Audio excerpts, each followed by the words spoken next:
Shoutout sa'yo kung nasa ka man, dyan ka na lang. Pas, literal na sinabi ko yan kasi pinagmumura niya ako, sabi niya, PI ka, sabi niya, ano ka, FU, ganyan, PI, lahat ng mura sinabi niya sa akin. Hindi ko naman kilala yan. Mas affected ako pag yung mga kakilala ko, mga kababayan ko. Yun talaga, di ba? Mga kaibigan ko dati. Binastos yung pagkatao ko. Yun yung pinaka yung sabi niya. Ayan si J. Brad. Talagang nilulusot niya si Edo. Yung minamanyak niya si Biancy sa kwarto. Ang pinakakainisan ko lang talaga yung mumurahin ako. Doon ako talaga, yun yung ayaw ko talaga na minumura ako. Kaya minsan doon ako naproprovoke ako sa kapag pagmumura sa akin eh. Kung sino pa yung di kakilala, yun pa yung mas maraming sasabihin sa'yo. Ano sinasabi sa'yo? Mas na, sa kanila naman kasi ang mga bash naman sa akin, puro babaero ay Hello po, welcome back to my channel, ER Villagomez, dito po sa YouTube. And sa Facebook, it's Pastor ER Villagomez. Thank you po sa lahat na nagsusupport sa channel po natin. Sa mga hindi pa po nakasubscribe, 64% of you nakakapanood ng videos, hindi pa po nakasubscribe.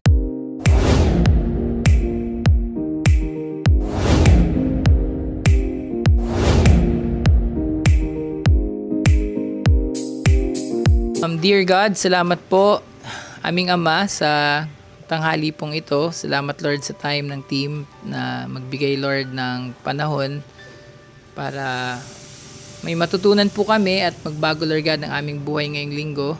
Lord, hayaan buksan mo po ang puso, ang isipan ng bawat isa. Tanggapin Lord kung anumang correction, guidance Lord God, and new thing na nais mong gawin po sa aming buhay. Pinupuri, sinasamba kita,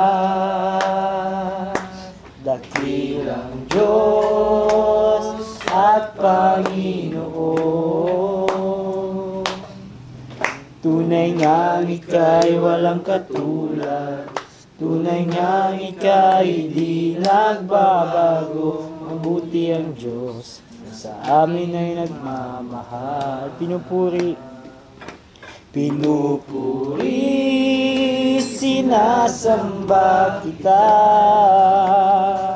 Isa sa pinakamahirap na teaching ni Jesus Christ, yung loving the unlovable. Loving the unlovable. Pagmamahal na minsan kahit hindi na fair. Pagmamahal na hindi naghahanap ng ganti. When was the last time na hurt ka sobra o na-offend ka? Sobrang may nagalit sa akin na tao na dating vlogger, kasama ko sa vlogger. Hindi ko na yung papangalanan kung sino yun. Maraming beses ko to nakasama, naging mabuti ako. Tapos, naikwento ako sa iba na sirang-sira na ako. Tapos, nagalit yun, tapos hindi na ako binigyan ng pagkakataon na magpaliwanag. Hindi na ako pinakinggan. Gusto ko makipagsundo sa kanya. Halos, pinahiya pa ako sa harap ng tao. Uy, masakit yun. Alam mo yun ni J. Brad, kung sino yung vlogger na yun. Nung nakamotor baga tayo, alam mo na kung sino yun, vlogger na yun. Matagal ko yung nakasama. So, humingi ako ng sa kanya, pasensya kung grabe talagang galit sa akin. So, ginawa ko na lang, kahit galit siya sa akin, pinanalangin ko na lang, hindi na ako nagiganti. Pinahiya ako gumawa siya ng fake account. Talagang, ako, parang dinurog-durog ako sa social media. So, ginawa ko na lang, hindi pa ako nagtanim ng galit. Sa akin naman, kailangan natin ng unawa natin sa isa't isa. Yung kailangan natin intindihin yung bawat kung nagkamali man yung natin, wag na natin paramdam sa tao na yung pagkakamali ng tao. Diba, kami, katulad nun, yung nasa landing pad, nagkaroon kasi ng mga, yung, tulad naubusan ng gasol, kaya natagalan yung pagluluto. Diba? Pero may mga tao talaga na hindi naiintindihan. Kumbaga, hindi nasabi sa kanya. Siguro, namali yung niya. Kaya pagpasok dun sa na, yung parang, parang gutom na gutom, parang gano'n. Ganun. Sabi ko, di dapat ganun. Di ba? Pero sa akin, nagsorry siya dun sa ano, okay na. Wala na po yun sa... Lahat naman ng mga... Ano, kumbaga tao lang naman tayo, nagkakamali din naman tayo. Yun. Pero yung ano, yung dating ano, parang medyo nagkaroon na rin kasi ng ano yun eh. Ano, tamang ano na lang, yung intindihan na lang, yung batian na lang. Kung babatiin ka o ganyan, yun na lang tayo. Babalik sana. Sana bumalik. Yung ganun. And yun lang po, pas.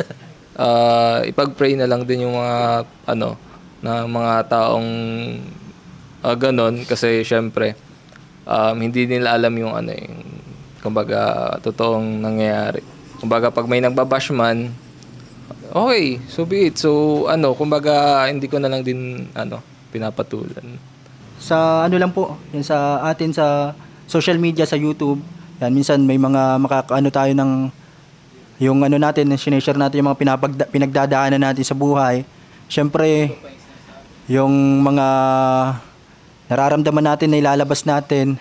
Tapos po, yung iba mga yung parang ano, yung imbis na damayan ka nila doon sa problema mo, sa nararamdaman mo, yung parang dinadawan ka pa nila doon sa ano, bakit ganito, ganyan, na ano, yung parang yun lang po. Tapos kasi na-experience ko din yan din one time sa ano, sa premiere, yun nasa vlog. Tapos yung doon nga na-share ko yung ano ko, mga pinagdadaanan sa buhay na ano, tapos parang may nabasa akong comment ganyan na ganito ba, hindi naman maintindihan sinasabi mo. Para doon ako nasaktan kasi yung nag-comment na yun, part din siya ng ano, community natin, ng ano, ng supporters ganyan. Bakit yung parang pinupush niya, parang parang ano tayo, against tayo sa ganito, sa ganyan, dahil sa mga ano natin. Kaya yun po, medyo ano lang din. Kaya yun po, maraming salamat sa mga magagandang advice, mga sa ano nila, mga sinasabi. Nagpapamotivate, yun po yung pinagpapasalamat ko sa lahat. Nasa muna tayo ng social media, yung platform natin. So yun na lang din yung parang dinajudge tayo ng tao na kung sino pa hindi nakakilala sa atin na tunay, di ba? And then syempre masakit yun na kahit na sa comments lang, di ba, pas na kung anong sinasabi, syempre masakit sa atin. And kung paano naman ako nag-react, siguro iniisip ko na lang siguro kung anong mali, kung bakit ako na-criticize, kung bakit ako na-judge.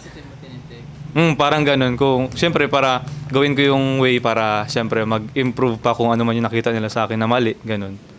Kagaya ko, syempre laging nagla-live, so maraming nababasa. Ayan. Tsaka syempre, iniisip ko na lang pagka may mga nababasa akong medyo offensive, iniisip ko na lang na ako rin syempre nagla-live ako, marami akong mga nasasabi na pwede rin maka-offend din sa iba. So, iniisip ko na lang kung marunong akong bumato, dapat marunong din akong sumalo. So, inayaan ko na lang. Ako po, may background po tayo sa military training. So, kumbaga, sa military training po, i-feed po kayo ng puro negative. Kasi, hindi kanya ang mga seniors mo or mga officers ay hindi ka hanapan ng tama. Puro mali ang hahanapin sa'yo kahit maghabong gabi mo paplansyahin yung uniform mo. Pag may nakitang isang himulmul, pagkakamali mo yun. So, never ka nilang sasabihan ng maganda, puro pangit ang sasabihin nila sa'yo. So, ano daw po yun?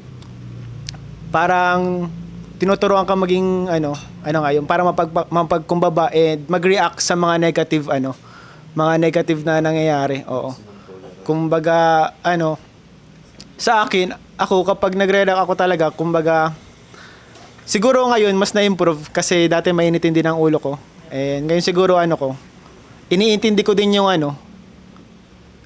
sinasabi ng iba and baka tama din sila. Kasi naman baga, minsan kasi pag sarili mo na hindi mo alam kung ano yung ginagawa mo, minsan na nakakasakit ka na sa iba. And may kukumpara ko ngayon yung pag-react mo sa sa sailing vessel.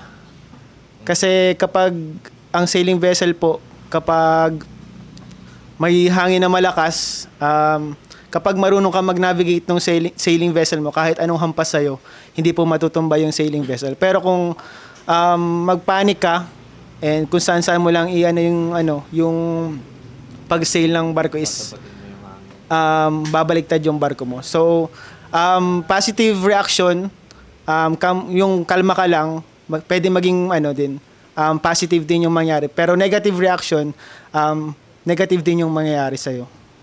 Kung may testing sa military, saan mas mahirap? Yung testing ng military o testing ni Emmy? Para sa akin yung testing ni Emmy. Kasi mahal mo yung gumagawa. Kunyari, kung mahal mo yung magsabi sa'yo ng masasamang salita, masakit yun eh. Pero kung ano lang, kung senior wala, alam mo na, mamurahin ka na nun eh. Pero pag yung sa mahal mo sa buhay, iba yung ano dun. Dumadaan ka pa din ba kahit this year na nagtatampo ka or nasasaktan?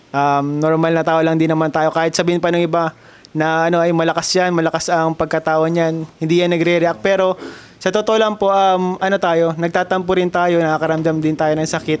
And marami din tayong mga naririnig na hindi maganda. Pero pinaka-the best talaga minsan is katulad nung sabi ko nung nakaraan is ka na lang, huwag ka na lang magsalita or makinig ka dahil baka matuto ka din sa sinasabi niya. Yung kasama ko po yung sila Kuya Edo saka sila Viancy. Yung pagpalago na po namin. Sinama po ako tapos yung mga alalay po ni Kuya Eds. Ay yung nabash po ako dun na hindi ko naman talaga ginawa. Kasi bilang pasasalamat kay Kuya Eds kasi nga po sinama ako and minsan lang yung mangyari na makalabas ako ng travel. Ang masakit po dun yung pasasalamat in the way na binuhat mo yung mga bagahe nila. Pag babae po baga, marami yan dala. Kung may mga buret check pa yan mga dala, maraming mga bag. Tapos tinulungan ko siya ipasok yung mga bag sa kwarto. Yung kay Kuya Eds, dinala ko na. Yun na lang yung way ng pasalamat ko eh. Opo. Doon nga sa layo ni Dr. Love. Parang na-misinterpret, po sila doon. And sabi ko, yung nag-rise po kami, nilalagnat na ako, bagsak talaga ako doon sa Enchanted Kingdom. Tapos yung sa Ferris wheel pa, nahilo talaga ako. Tapos talagang bagsak ako. And yun, paglabas ko, may nag-chat na sa akin napakadami. Huwag ka dyan, bakit ka dyan pumasok? Tapos, ang pinakamasama po din na narinig ko, yung may nag-post pa na masakit na salita na yung parang binastos yung pagkatao ko. Yun yung yung sabi dyan. Ayan si J. Brad, talagang nilulusot niya si Edo. Yung minamanyak niya si Viancy sa kwarto. Opo. Sabi ko, hindi na ako hindi na ako lalapit. Tapos, ang sabi sa akin ni Kuya Edo, wag mong isipin yan. Kasi nga, kasi nga si Kuya Eds, napakasakit talaga po niya sa akin. Ayan. Learn from the experience. Pag nasasaktan ka, flashback. Every year? Every day, every night. Love that. By the bros nga, Bads. The bros. The bros? The bros. Yung aking dating pagkatao ay offending. Yung mabilis ma-offend.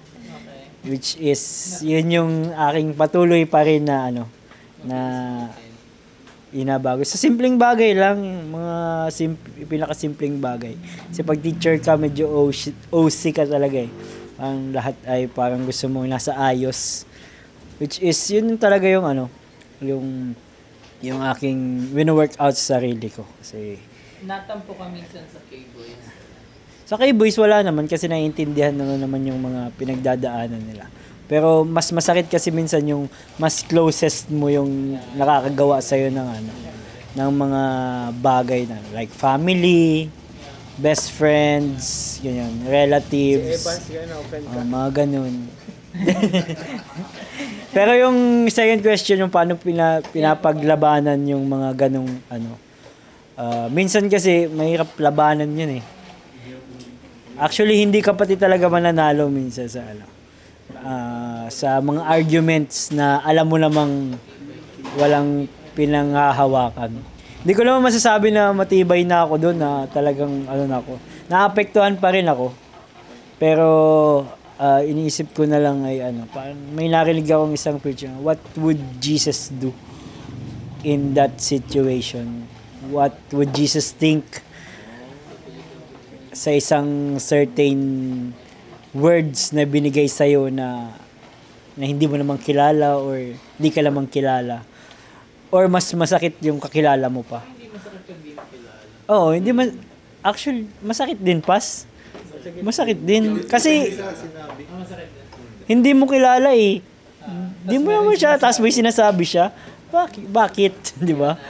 Why? Why 'di ba? Bakit ganun? Paano? Hindi ko tayo na ano.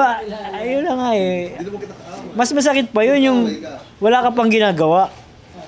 Tapos may sinabi siya. Oo. Pero mas agree ka ba dun sa sinasabi nila na ano?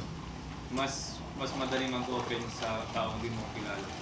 Kasi sabi nila no judgment. No judgment. Agree ka ba dun, Pat? Kasi po, ginagawa niya marami dun. Oo. Akala lang nila yung no judgment sa Akala lang nila. Kaya lang, Pero hindi ka safe. Sa total. It's risky. Parang ano lang siya, labasan mo lang naman. Pero hindi siya mapagkakatiwalaan. Feeling ko ang pinaka mas safe kay Lord. Ipag-pray mo na lang siya. Which is, nakakagaan din naman siya eh. Di ko alam kung na-try nyo na. Yung kay Lord ka umiyak, kay Lord ka magsabi ng mga true prayers. Actually, may relief din siya. Hindi lang nga siya parehas yung relief na inahanap natin sa ibang bawa may gusto kang pag-openan, mama mo, papa mo, best friend mo. Pero yung kay Lord iba eh. Parang safe na safe ka. Parang wala kang ibang parang feeling mo ay nailabas mo din siya. So, para sa akin po, ang ginagawa ko na lang is kay Lord ko na lang siya sinusumbong lahat. Through prayers, through Kasi makakaisip ka ng for me, parang sa akin, parang makakaisip ka ng solusyon. Pag kay Lord mo binigay yung problema, may solusyon siya agad. So, yun po. Pero pa rin, hindi pa siya into perfection.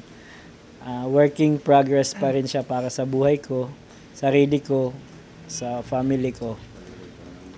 Mahirap siyang ma-perfect. Pero kung pag-deal sa mga ganun, yun po ang ginagawa.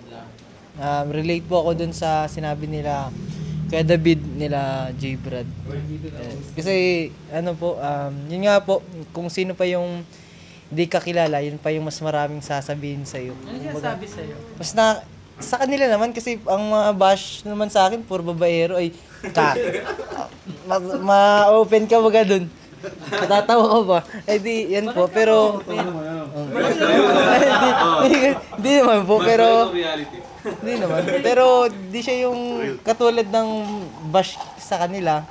Pero lagi ko po kasing kasama sila Kuya David, so nakikita ko po yung mga comments. So pag-iisipin mo po talaga, mas lalong iinit ang ulo mo at di mo talaga maintindihan. Kaya Hindi ka babaero? Ba't ka naapektuhan? I mean sa bash sa kanila.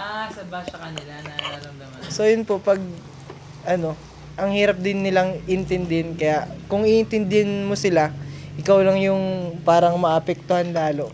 So yun po. Ang ka naman, yung way ko naman po is laging magpatawad para yun nga lang syempre may kahit magpatawad ka pag may nagawa sa yung kapwa mo, kahit napatawad mo na siya, masakit pa rin. Kumbaga kahit pinatawad mo na siya, di ka nagalit, pero pag naalala mo pa rin, masakit pa rin yun. May parang kumbaga sa tao po pag nasugat na keloid, parang ganun. So yun po, pero kaya tinanong baga kita pas kung totoong forgiveness ba yun. So hindi pa magaling fully, kahit napatawad mo na, yung hurt na dun pa rin. So normal lang pala yun, pero pag ganun ginagawa ko, yung pain kay Lord ko na lang talaga inaano. Kasi alam ko pag kay Lord mawawala talaga yung yung pain. Kasi napatawad mo na yung tao, wala man ang magagawa yun para alisin yung pain na dinulot niya. So si Lord nang mag-aalis nun. And ang maganda naman nun, pinatawad mo, hindi na mas lalaki yung problem nyo. Yun. Ikaw nga lang yung magsasuffer, pero at least di na lalaki. Hindi ka gumaganda eh. Hindi po. Pero magandang po yun kasi dati mainitin din ang ulo ko Pero ngayon, okay man na po. May term na ginagamit palagi pero hindi ko alam kung nagagil kayo yung forgive and forget. Although parang pag scientifically, ang brain hindi naman talaga kaya mag-forget or mag-delete ng memory. Pero I feel na ang healing nagiging tunay at totoo hindi pag kinaya mo pag talaga nilapit mo yun kay Lord, nagiging totoo yung healing. Pag binago ka rin niya kung paano ka nagre-react. Pero kung ikaw lang sa normal reactions mo, ang mas pagtatanggol mo sarili mo magde-defend ka, lalaban ka kung pwede o mag-react ka. Kaya medyo mahirap itong top topic natin kasi ang normal reaction is self-preservation pa rin self-defense kumbaga. Pero iba pag kay Lord, yun yung isa sa topic natin. Marami rin nag-criticize sa akin ng mga hindi magaganda. Oo, mga pailan-ilan pa naman na. Oo. Sa akin kasi kahit i-criticize mo ako, kung alam ko na masasakit man yung sinasabi mo na sa akin, pero sa akin kasi yan, pinapakinggan ko lang. Hindi ko naman, kapag yung mga, halimbawa, yung mga salita na sip-sip, mga ganyan, wala lang sa akin yon sip-sip, tapos yung mga iba na linta, mga ganyan, tapos yung mga kung ano-ano pa, hindi, linta, sip-sip, mga ganyan ba. Ako naman, hindi naman ako nasasaktan yan kasi alam ko naman ang sarili ko na hindi ko naman ginagawa. Ang pinakakainisan ko lang talaga yung mumurahin ako. Doon ako talaga, yun yung ayaw ko talaga na minumura ako. Kaya minsan doon ako naproprovoke ako sa kapag pagmumura sa akin Doon lang ako nag-feedback sa kanila kapag minumura. Pero kapag yung kahit ano pang salita sa akin, talaga kaya ko naman dalhin yan. Mas bali na ipag-pray mo sila kasi alam mo naman sa sarili mo na wala namang katotohanan sa mga criticize nila sa'yo Ang ayaw ko lang talaga yung mumurahin ka. Tapos siyempre, ako, tao lang naman, nasasaktan. Kapag mumurahin ka ba naman ng walang dahilan sino naman yung tao na hindi maproprovoke yan?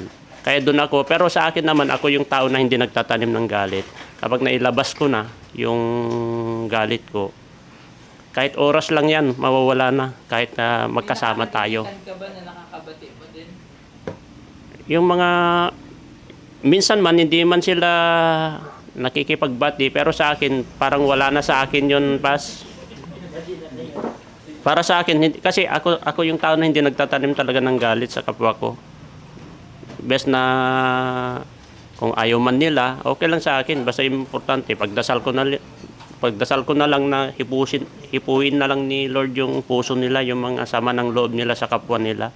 Mahalin ang kaaway. So ang tanong ko kay Kalinga Prab, siniraan ka, minura ka, paano mo mamahalin ng ganun? Posible ba yung ganun? Ayan.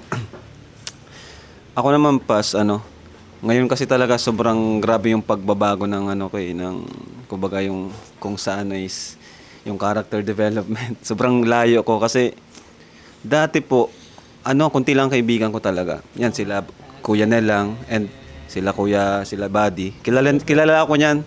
Wala talagang pakialam na tao, di ako matampuhin, nonchalant. Parang ganun. Sa amin po magbabarkada, wala kaming tampuhan sa isa't isa, di kami nag-away.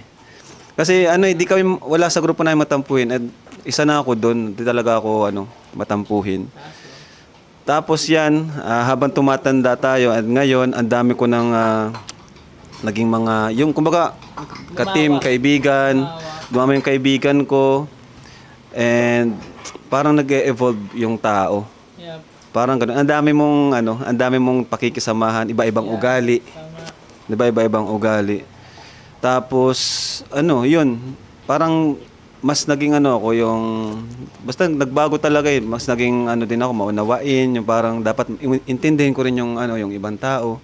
Kasi dati talaga wala kaming ang unti lang kasi namin, kumbaga wala kaming pakialam sa ibang tao.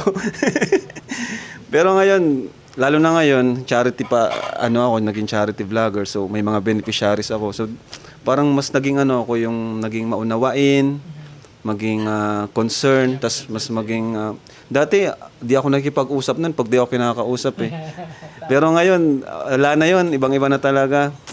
Sobrang ibang-iba talaga kami nun. Lalo na iba kami nun. Tapos yun, sa mga tampo na wala naman akong ano dito sa K-Boys, okay naman po.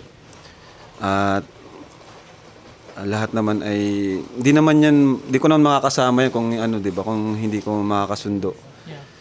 Parang iba't ibang uri ng batch na subukan mo na eh. Mas lumakas ka ba nun? Mas naging matatag ka nun? Or parang normal lang katulad ng dati? Ang sagot, parang same kami ni Eddie na pag yung nababash sa akin na di ko kilala, wala akong pakialam. Okay. Di ko pinapansin. Maliban na lang pag yung mahal ko sa buhay yung binabash, doon ako affected. Di ba? Pag kay Papa, doon ako mas affected. Pero pag sa sarili ko, wala. Bahala sila dyan.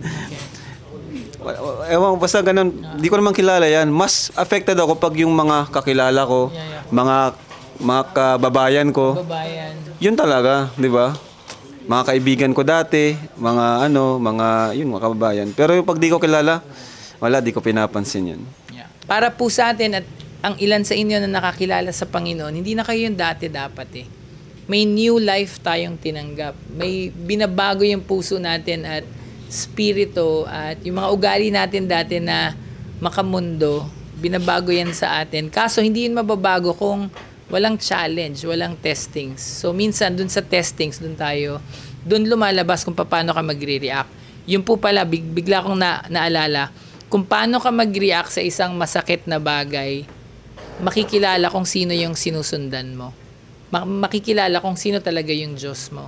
Kasi minsan, ang bait niyan, tapos may mapapansin kayo, sumasabog bigla yung ugali, lumalabas yung totoong kulay, doon mo makikita, ay iba pala. Kasi minsan sa panlabas, pwede mo yung pwedeng normal, ipakitang maayos, pero yung totoong reaction ng tao, makikita, pag nakakanti na yan, pag sinasaktan. And sa mundo natin, ang uso ngayon, paninira, di ba? Nabanggit kanina ni Julian, yung may mga tao hindi masaya pag umaangat ang iba. 'Di ba? Pag may naiinggit, lumalabas na yung mga ugali. So, tingnan natin yung sinabi naman ni Jesus. So, magpunta na po kayo sa Mateo 5:43 to 47. Narinig ninyong sinabi, ibigin mo ang iyong kapwa at kapuotan mo ang iyong kaaway. Ngunit sinasabi ko sa inyo, ibigin ninyo ang inyong mga kaaway, pagpalain ninyo ang mga napopuot sa inyo, gawa ninyo ng mabuti ang mga nagagalit sa inyo, ipanalangin ninyo ang mga umaalipusta sa inyo at ang mga umuusig sa inyo. Ito ay upang kayo ay magiging mga anak ng inyong Ama na nasa langit, sapagkat pinasisikat niya ang kanyang araw sa mga masama at sa mga mabuti, at binibigyan niya ng ulan ang mga matuwid at ang mga hindi matuwid. Ito ay sapagkat kung ang iibigin lamang ninyo ay ang mga umiibig sa inyo, anong gantimpala ang inyong makakamit? Hindi ba ganyan din ang ginagawa ng mga maniningil ng buwis? Kapag ang mga kapatid lamang ninyo ang inyong babatiin, ano ang kahigitan ninyo sa iba? Hindi ba ganyan din ang ginagawa ng mga maniningil ng buwis? Kaya nga, kayo ay magpakasakdal tulad ng inyong Ama na nasa langit. Kapag ang hate, binalik mo ng hate, you will spread hate. Pero kapag ang hate, kapag pinalitan mo ng love, parang tuturuan mo sila kung paano mag-love. Parang yun yung nabasa ko dito na parang kahit sa pero mahirap yun, Pas. Mahirap yun. Pero hanggat kaya mo, para sa akin yun spread love. Kasi kapag ang tao naman pag galit na galit ka, tapos biglang reactionan ka lang na okay lang yan, God bless you na lang. Parang kakalma ka, hala. Kasi nangyari yan sa akin na yung ex ni Emmy.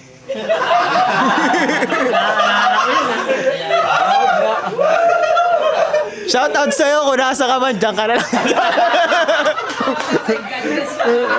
Pas, literal na sinabi ko yan. Kasi pinagmumura niya ako, sabi niya, PI ka, sabi niya, FU, ganyan, PI. Lahat ng mura sinabi niya sa akin. Sa chat, tapos pas, niya pa ako, pinost niya ako sa Facebook niya, itong tao na to, walang kwenta to, ganyan.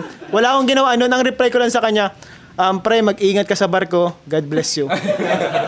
Sabi ni Emmy, ba't ganun ang reply mo? Sabi ko, pag magpakamatay yun, ako pang may kasalanan. May concern ka pa. Oh, may concern. Tapos pagkatapos nun, Pas, ang reply niya sa akin, after 3 days, sabi niya, God bless you too. Kumalma siya. Kumbaga parang naisip niya siguro. God bless you too. After nun, Pas, di naman na siya Hirap talaga.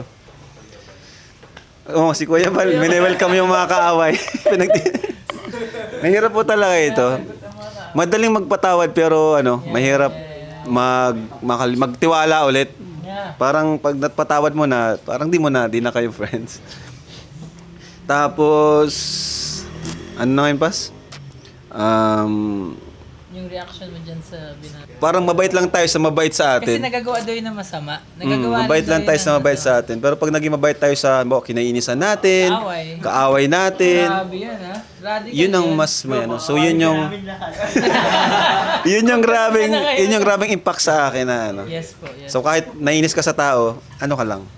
Gagantihan mo pa Gagantihan naman. pa rin Ang hirap na Mahirap Ginawa ka yun. ng masama. Kaya nga sabi ko mahirap to eh. Sobrang hirap kaya nito. Mas madaling gumanti kaysa Mas madaling gumanti kaysa maging mabait sa Pero yun nga po, utos to ni Lord, wala tayong magagawa. Dapat sundin natin. Pag-pray na lang, sabi nga may nagsabi na, pag-pray na lang talaga. Yun yung kasi di natin kaya na tayo lang ang gagawa nun. Siyempre, sa tulong ni Lord at ng Holy Spirit, magagawa natin. So, pag-pray pa rin natin. Mahirap magpatuloy ng bitterness against sa isang tao pag lagi mo siyang ipagpe-pray. Feeling ko kapag paulit-ulit mo ipagpe-pray yung kaaway mo, may something din na mababago sa'yo. So, sometimes nagpe-pray ka para sa iba, pero pag nagpe-pray ka, nababago ka pa. Yun po yung higher standard of righteousness. So, ibang level po yun. Kasi, syempre po, sobrang hirap nga po. Like, sabi po ni Kuya Rab, yun yung pinakamahirap, si Lord pa lang yung nakakagawa nun. So, yun po yung sinasabi po doon na... Pure, siya lang nakagawa na ng pure po, talaga. Sinasabi po doon na, yun po dapat ang gawin natin na kahit alam niya na mahirap yun, and alam niya na mahirapan tayo, pero yun pa rin po yung sinet niyang standard na dapat natin gawin. Parang magpapatunay na ako na kayang mahalin yung mga kaaway. Hindi po, kasi po dati elementary days, meron po, transfer ako sa school, tapos biglang, sa madaling salita, parang biglang yung mga dating nasa top napalitan kasi parang ako yung naging top 1, and then ako yung naging top 1, tapos yung the rest, mga babae kasi yon, inaway ako, Pas, binuli ako, ganyan kasi hindi. Tapos grabe Pas yung talagang na parang siguro dahil na din sa inggit, ayun nangyari pati sa mga magulang nila, na din ako. Kumbaga inaway na din ako. 2 years yun kasi from grade 5 3 years, grade 4, grade 5 and 6 straight ganun yung nangyari. And then pag high school, ang nangyari kasi noon, galing kaming Davao. Galing kaming Davao. Nagbili ako ng mga regalo dun para sa kanila. So, ayun, simula noon, kumbaga, kahit wala naman akong ginawa sa kanila, yung gusto ko pakita pa rin sa kanila yung love. Kasi yun na may pinalaki ako ng magulang ko na hindi talaga mapagtanim na kumbaga, ng sama ng loob. Kung may nagagalit man sa akin or ako din hindi ako gumaganti ng sama ng loob. So ayun. And then nung nag-high school na, naging crush ko na yun. High school na. Naging crush ko na yung isa doon na leader. Kumbaga nangunguna sa mga nag-away sa akin, Pas. So, ayun. Kumbaga, hanggang ngayon, minahal na yung kaaway. Minahal ko na yung kaaway. And then, naging totoo kasi yung sabi ng teacher namin dati na ito, nag-away to, pero pagdating ng panahon, pero hindi naman, one-sided lang yun. No? Ako lang yung nagkagusto. Yeah. So yun, Pas. Kapag din talaga, ngayon po, nag-church niya sa church namin, baptized na din, youth na. So, ayun, kapag nag-show ka din talaga ng love sa kaaway mo, kahit na, kumbaga, ibaba mo yung pride mo. So, magbubunga din siya ng, positive. Napansin niyo yung mga videos na, yung may road rage, nagalit din, tapos lumala, tapos malala na yung dulo. Pero kung sa una pa lang, iba yung reaction, baka hindi yun yung nangyari. Bago po tayo mag-end, isang best picture po ng Christian noong unang panahon is kung paano daw sila magmahal. Ang Kristiyano, radikal, na mismong kahit yung nagpahuli sa kanila, nagpa-persecute sa kanila, ang takang-taka ng mga kaaway nila, bakit mahal kami nitong mga taong to? Kakaibang magmahal ang mga totoong Kristiyano nung time ni Jesus. And yun din yung inaasahan po sa ating panahon. Kung paano ka magmahal ng totoo, makikilala kung sino ang tatay mo. Kung kanino ka pamilya, parte. So normal gumante, pero part ng fruit of the Holy Spirit, kung ikaw po ay tagasunod na ni Jesus, yung love. Nagiging totoo na siya. At ang isa doon ay mahirap po itong gawin. So nung ina-explain to ni Jesus, pinapakita niya kung gusto mong i-follow yung law, ito lahat yung gagawin mo para daw maging perfect. Ang problema, hindi po tayo perfect. Mahirap siyang i-accomplish. So kung righteousness ang goal, maging perfect ka, hindi natin kaya maging perfect, doon lumalabas, kailangan natin si Jesus. Kasi kung tayo lang, hindi kaya. Pero syempre, kung ikaw may Jesus na sa puso mo, kaya nagiging totoo na yung kay Grace. Na kahit masakit, imbes na masama yung ganti. So as one lesson po natin dito, ang totoong pag-ibig, hindi kaagad ganti ang bigay. Kahit unfair, susuklian mo pa rin ang grasya. Pangalan pala niya, Grace. Instead of justice. Bakit? May panahon po ang paghuhukom. So, marahil sa ngayon, hindi pa yun yung time pa rin ng mercy and grace. Pero one day may judgment for all. So, tayo po inaasahan na instead na ganti, pagmamahal. Mahirap po yun. Pangalawa, napansin nyo dyan, ang dapat ganti sa masamang ginagawa sa'yo, panalangin. Ang dapat ganti mo pala, prayer. At doon makikita yung totoong Kristiyano sa hindi totoong Kristiyano. I pray may natutunan po ang bawat isa. Pray po tayo as we end. Kung paano ka magre-react, mag-glorify si Lord. Siya yung mabuti sa buhay natin. Siya yung lahat-lahat sa atin. Siya yung una nagmahal. Yung pala, pag daw ginawa nyo to, you will be like your Father in heaven. Magiging katulad ka ng Diyos kung paano rin siya nagpapatawad sa atin. Tayo, feeling ko lang, mas maraming offending tayong ginagawa sa Diyos.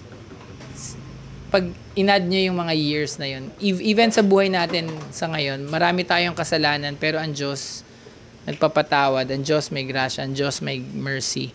So, si Lord naman na mag-glorify pag di po kayo gumante. So, bago po tayo mag-end, sino ngayon ang isa? Kung mag-imagine ka ng isang tao na mahirap mahalin, sino yun sa isip niyo lang? Meron bang isang tao ngayon sa buhay niyo na mahirap mahalin? Mahirap gantihan ng kabutihan? Sino yung isang taong yun? And then let's end the prayer na, Lord, tulungan mo po ako na patawarin to, mahalin to, ipag-pray to. May nagsabi minsan, di ba, ang kapatawaran hindi para sa kanila. Ang kapatawaran din ay para sa'yo. Yung makarelease ka. Yung makarelease ka dun sa prison na yon, sa parang cancer na kumakain ng puso. Baka sila masaya pag ikaw, di ba, kinakain mo yung bigat, tapos yung isang yun, di ka iniisip. So, it's mahalagang magpatawad po para sa atin. Pero again, it's all for the glory of God pag gagawin po natin. So, may I ask si David to pray. Lord, marami pong salamat. Tunay nga na ang iyong salita ay makapangyarihan, O Diyos. Di lamang po ito ay nagbibigay ng aral. Pagkos ito ay pinapakita, O Diyos, na kailangan ka namin sa aming buhay, Jesus. At ikaw po ang solusyon sa lahat ng aming dinadala, sa aming problema, physical, emotional, spiritual. Ikaw po makakapagbigay ng mga solusyon, kagaya nga po ng napag-aralan po namin ngayon. na kailangan namin magpatawad, magmahal ng aming kaaway, at kailangan din namin patawarin at mahalin ang aming sarili, Panginoon. At sabi po sa iyong salita, Lord God, ay ang araw ay sumisikat sa lahat at ang ulan ay umuulan para sa lahat, Panginoon. Gaya ng pagmamahal mo para sa amin, Panginoon. Huwag namin sarilihin yung kaligtasan na binigay mo sa amin, bagkus na ipamahagi po namin ito para sa lahat. Tulungan mo kami, Lord, na na i-apply ang mga natutunan namin sa aming puso, sa aming isip, at sa gawa, Panginoon. At maipasa namin ito, Lord God, sa mga tao na nangangailangan. At nawa, Lord God, ay magsilbi din kaming pagpapala sa kanila, Panginoon. Sa buong araw na nasa labas kami, Panginoon, ang iyong ilaw ang makita sa aming buhay. Ang iyong pagmamahal ang maranasan ng aming mga kasalamuha, Panginoon. At ingatan mo kami sa hapon na ito, Lord God. Ikaw ang aming pinupuri, pinapasalamatan sa pangalan ni Jesus. Amen. Nawa maalala niyo po ito na ang title natin, Radical Love. Ang normal na love yung ginagawa niyo na. Ang radical yung Jesus way. And so baka this week ma-challenge kayo, may mangyari, nawa ang maalala nyo ay gantihan ng prayer, kabutihan, blessings, ang kaaway po natin. And God will get the glory. Thank you po sa lahat sa pakikinig at sa pagsama sa Bible study natin.